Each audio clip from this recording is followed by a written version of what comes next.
Hey everyone, welcome back. I Heart Sports. It's that time of week again, Sunday night. Everybody's favorite video here on the channel, the MLB Power Rankings.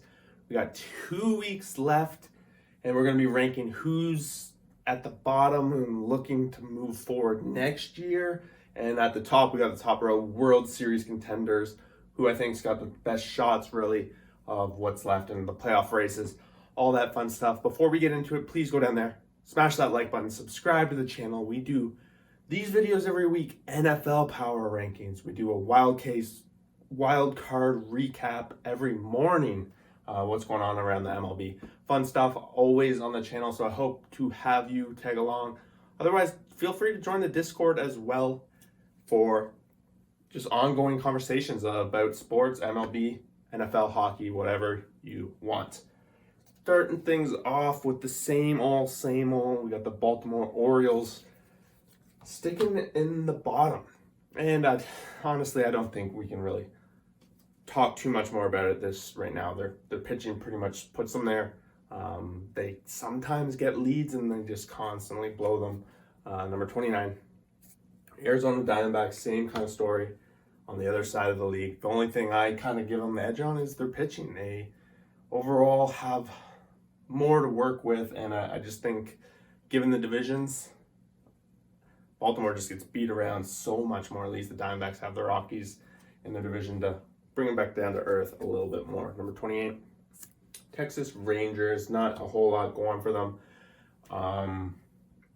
Pretty much it. 27, Pittsburgh Pirates, still bottom of the Central, but at least they have another team that's kind of joining them. You expect one of these years they're going to start taking some steps forward as they keep accumulating draft picks, prospects. You would suspect this year obviously isn't the year, and going forward I still don't see a whole lot there. But at least next year for the Pirates. Number 26, got the Washington Nationals. They kind of have the same story. Traded away everything at the deadline. Got Juan Soto going. That's pretty much it. But definitely the bottom of the National League East. Number 25, we got the Chicago Cubs, coming off what was a somewhat good couple of weeks after the trade deadline's disaster losing streak. They're kind of getting back down to 3-7 over their last 10. And really, if it wasn't for the Pirates, they'd be the bottom basement. Not a whole lot going for them either. Prospects going forward. We'll see what the free agencies bring them this year. Number 24, got the LA Angels. And most of that's because they don't have a lot of trajectory of going in the right direction. They constantly disappoint year in and year out. And without Trout this year, they've been pretty atrocious. Ohtani's the highlight, of course, but even he's quieted down over the past, since the All-Star break, really. Pitching, batting, all been a little bit quiet. Wouldn't be surprised if he doesn't even win the MVP at this rate. Number 23, we got the Miami Marlins. They're kind of floating in the same general area as some of these teams below with terms of standings and win percentage, but I at least like where they're going at an upward trajectory at least. Their pitching's been pretty consistent for the majority of the season. Of course, bullpen, they've traded away a lot of their arms. It's going to result in a couple of the losses, but they got some return, and I think going into next year, we're going to start talking about the Marlins moving on up and being a threat in this division, which has shown to be kind of wide open this year. Number 22, got the Kansas City Royals. Salvador Perez just playing unreal this year. Leading catchers, of course, in home runs, right there in the home run rates himself. And I think if it was any other team, we'd be talking about him for MVP, but we're not. And they're pretty much dead last, except they are ahead of this team, number 21, in the standings, Minnesota Twins. But I think on paper, overall, and going into next year, the Twins are going to be the better team, at least right now. Sure, some things can happen in the offseason, but in the lower side of things, I think if you put these two teams head-to-head over 10 games, the Twins are still going to come out ahead a little bit. Number 20, kind of pretty quiet, but also a pretty decent year considering expectations coming into this season were that they were going to be dead last. So the fact that they have basically a winning record at home, they're in a tough division, they still managed to win more series games than they can. I think the Rockies pleasantly surprised a lot of people, and they always seem to have that home advantage.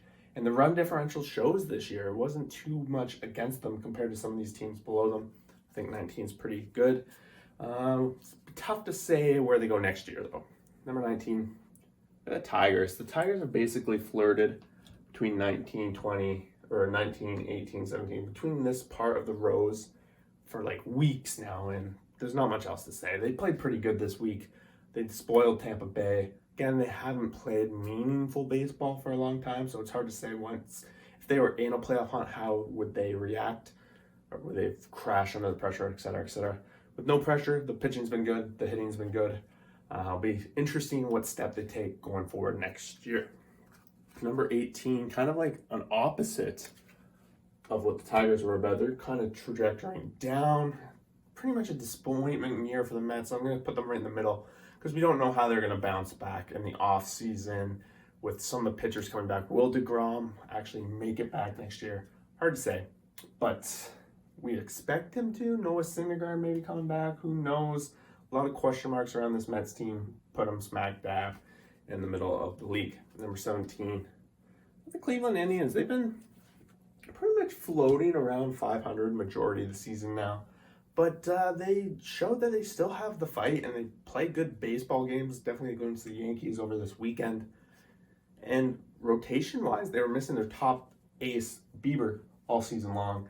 I would suspect same kind of story as the Mets, except they seem to at least have more promise than the Mets. The Mets just seem to have fallen apart down the stretch. Division, a little bit more wide open, a little bit more competitive for them as well. Number 16, just kind of free falling over the past 2 weeks. The Cincinnati Reds, they went from essentially around 10 when they had snagged that last wild card spot to being on the outside looking in now. Been losing games that mattered, been losing to teams that they really should have beat down this stretch. And now they're a few games back in the wild card race, and even worse on top of that, they have a team that joined, they let the Cardinals back into the race. At this rate, I don't suspect them to be able to fight their way back. Number 15, got the Seattle Mariners. I think the dream is pretty much coming to an end for the Mariners. They did win today, so they maintain the pace. They're technically still alive, about 4 games back in the playoffs, but the run differential is starting to show. They're just slowly not keeping up to the pace of some of the top teams in the American League. Sure, we probably don't believe for them to be able to. Mind you, if they go on a 10-game winning streak, they will sneak in. Number 14, I think this is the lowest we've actually had them all season. It's basically come true. They just got swept by the Cardinals in an important wild card race series. They've just been atrocious over the past month and a half. On paper, they're a great team. They have everything you would need, but the pitching just has not been there. The offense has not slammed them home the way it did last season. And at this rate, they're going to be on the outside looking in the playoff race. Number 13, they're on a 5-game win streak right now. The Oakland A's are not going away without a fight. Still a couple games out from the wild card, but like I said, 5 games in a row, they're staying in there. But the teams ahead of them, they've been hot too. So they got to keep it up. They have to get that win streak to 10. They have to pull within a game at very minimum over the next week if they're going to be talking about playoffs.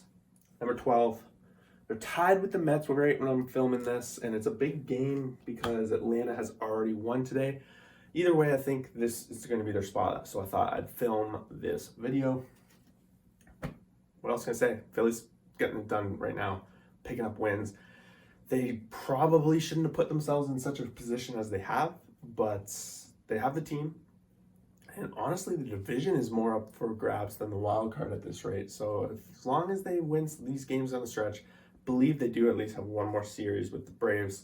That'll be a big part of it. Number 11, New York Yankees have just not looked good over the past 15 games or so, fallen game and a half back in the wild card race. They do have some big series coming up, including a big set with the Blue Jays. I think that one's early next week, so we won't see it until then. But over the course, the Jays have just an easier schedule. I think Boston just had a nice schedule against Baltimore over the weekend. Yankees are going to have to take advantage if they get another chance at some of the weaker teams. But right now on paper, looking at the Yankees, I don't find them better than any of the teams ahead of them. Better chance to make the playoffs, better chance to win the World Series. Number 10, holding on by the skin of their teeth right now with the Atlanta Braves holding on to the division lead. Like I just talked about with the Phillies, one of these teams are going to get in. Probably not both, unless they both get really hot down the stretch here. So either way, I think they're going to be one of the weaker sides coming into the playoffs. At least they won't have to deal with the wild card situation, so they do have that working in their favor. Number 9, I got the Cardinals. I think the Cardinals have a better chance of holding on to the wild card spot than the Braves do of their division, so it's kind of why I have them there. Of course, they're going to be in a wild card game against either San Francisco Giants, so that hurts, but I think in a one playoff game, Cardinals very much have a chance to win. So they're in there. I would give them a better chance at this rate of winning the World Series than all the teams below them. Number 8, we got the Boston Red Sox. Boston is technically holding on to the top wildcard spot in the American League, but I do think they are not the better of the two teams that we're going to get to in a sec. Boston, they've won 5 in a row, but they did have Baltimore, so they took care of business the way you would. 3 games there. I do think, however, number 7, the Toronto Blue Jays have an easier schedule down the stretch. The Jays still have 4 more games against the Twins, 3 more games against Baltimore. So that's 7 games where they should be able to take up at least 5. I right now have Toronto, in my mind, favored to win the wild card in the American League, and then it gets tough from there for them. Number 6, we got the Houston Astros. Big part of what they got, of course, they're not above 600 or anything. It's going to be the same case for number 5, not above 600, but they do have it secured in the playoffs. They're going to be going to the playoffs. Very likely the matchup is going to be the same against number 5. It's going to be the White Sox. They're going to very likely play each other in the first round of the playoffs unless Tampa falls off a little bit and one of these teams get hot. And that means one of them is going to the American League Championship. And right now, if I had to make my pick and who I think is the better team, I got the White Sox. Better rotation to go into a 5-game series in my eyes. And the Bats. Chicago just can get it done. I know they've had an easier division this season, but that's just where I'm putting my money. Number 4, we got the LA Dodgers. People are probably going to disagree with the top 4 here. I'm not going to lie. It's a little bit of a shake-up from last week. Dodgers, 1 game back. A lot of punishment I'm putting on where the Dodgers and San Francisco are right now. They haven't been able to sort out who's going to win this division. And at the end of the day, whoever doesn't win the division is in a tough spot with that 1-game wild card. So it does hurt their chances over some of the other teams of winning the World Series in my book. As soon as you're in a wild card, even if you're a 60-40 favorite, you're still losing 4 out of the 6 times. So the same kind of story goes for number 3, San Francisco, holding on by 1 in that spot. And honestly, if there wasn't only 2 weeks left, I would think the Dodgers would be higher because I think over the long term, the Dodgers are slowly going to pass them. But I think also San Francisco can hold on for 2 more weeks. They've been holding on all season long. But I'm worried for whichever team doesn't get it. I think if San Francisco really doesn't win the division, it could be a tough wild card match for them. That brings us to number 2. We've got the favorites in my mind in the American League, Tampa Bay Rays. And honestly, the thing hurting the Rays right now is 2 things. A, in the first round of the playoffs, they're going to play one of the top teams in the American League East in the first round of the playoffs. I could not bold well potentially again. I mean, they don't match up super well against the Jays right now. We're going to see them play again this week. And so that does kind of hurt their chances in my eyes, but at the very least, they don't have to play that wild card game. And I think they beat all these teams. Maybe not these guys, but yeah. And number 1, first time, they were number 1 earlier in the season at one point. I like the Brewers right now. I think the Brewers have set themselves up to be in a great position going into the playoffs. They got to be really confident with the way things have rolled out for them. They had a little bit of a okay week. They only had 5 games, so not too much before that. But before that, a lot of good games. And then have 7 games or 6 games coming up with the Cardinals and 3 more with the Dodgers in their last 4 series. So that makes up 3 of their last 4 series. Can really get them in tip-top shape heading into the playoffs. And they have the rotation, they have the bullpen, and they have the bats to be able to beat any of these teams in a 5-7 game series. So I think the Brewers have set themselves up for a very good postseason. There you have it, guys. The new power rankings. Again, I'm sure some of you are going to disagree with this, so let me know what you guys think in the comments below. Don't forget to smash that like button or thumbs down if it's just complete nonsense. But I'm really hoping some guys will join the community. Welcome anyone who just loves watching sports. Thanks for watching. Peace out.